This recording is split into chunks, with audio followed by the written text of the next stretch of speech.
Bonjour à tous, je m'appelle Reda Nedjar, je suis responsable de l'équipe avant-vente France. Je suis ici aujourd'hui pour vous parler de la problématique de la protection de la donnée et sécurisation de l'IA. Avant tout, quels sont les différents challenges que nos clients rencontrent sur la partie sécurisation de la donnée?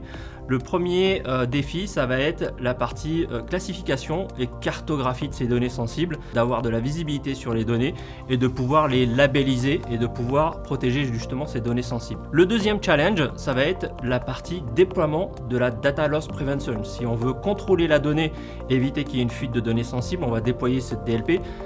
Beaucoup de nos clients nous disent c'est compliqué, il y a beaucoup d'outils, il y a différents canaux à couvrir. Le dernier challenge, ça va être la partie gestion des alertes. Qui dans le SOC va gérer ces alertes? Combien d'alertes cela va générer?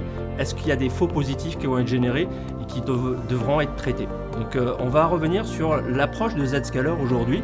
Je vais vous expliquer comment la plateforme Zscaler, la plateforme Zero Trust Exchange, est capable de gérer cette partie Data Prevention.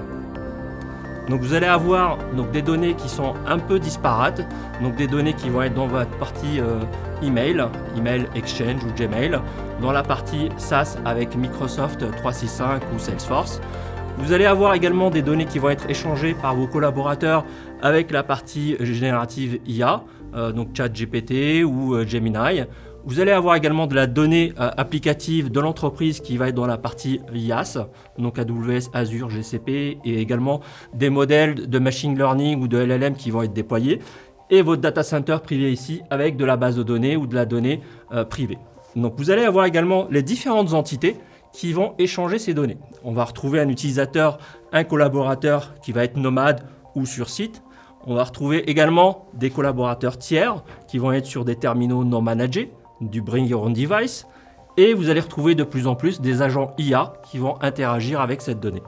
Et donc la plateforme Zscaler, elle va pouvoir déjà se mettre en ligne, intercepter le trafic des utilisateurs, des collaborateurs, et donc vous redonner de la visibilité sur le type de données qui sont échangées avec les différents éditeurs SaaS. Donc on a cité par exemple SharePoint ou OneDrive. Donc on va mettre en place de l'IA au niveau de la plateforme Zscaler.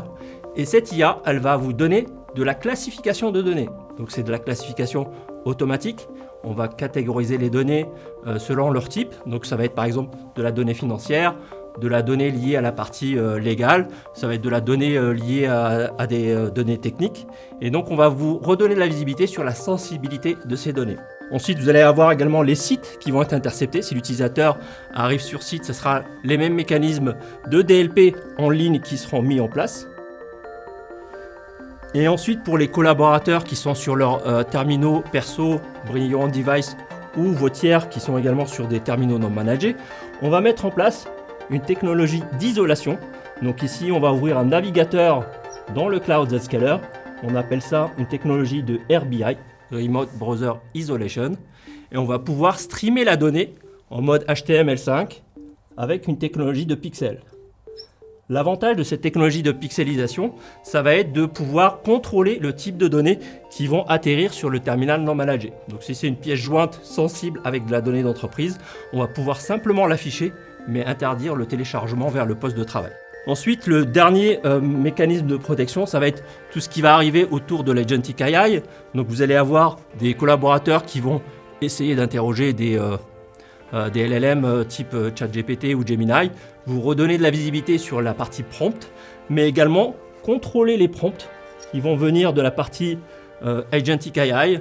On va également contrôler la donnée qui sera à l'intérieur de cette partie Agentic AI. Et on va également avec notre technologie DSPM, donc ici c'est la dernière brique DSPM pour Data Security Posture Management, venir en mode API.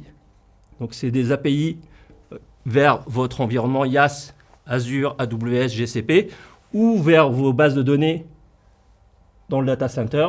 Et donc avec ce mode API, on va venir vous redonner de la visibilité sur les données sensibles que les LLM vont manipuler. Donc l'idée étant toujours d'éviter qu'il y ait une exfiltration de données via ces canaux, que ce soit la partie SaaS Internet ou même la partie AI qui va venir interroger votre donnée sensible pour répondre à des besoins collaboratifs. Le dernier élément, ça va être la partie gestion de toutes ces alertes-là. Donc l'idée, c'est de réduire les faux positifs parce qu'on a une visibilité complète sur l'ensemble des canaux. Donc on va avoir un déploiement qui est simplifié par Zscaler. Donc ça, c'était un des challenges qu'on avait cités. Et on va également vous donner les outils nécessaires qui vont s'intégrer avec votre SIEM et votre écosystème au niveau du SOC. Merci d'avoir regardé cette vidéo. Si vous voulez en apprendre plus sur la protection de la donnée et la sécurisation de l'IA, n'hésitez pas à contacter les équipes Zscaler ou à cliquer sur le lien dans la description. Merci.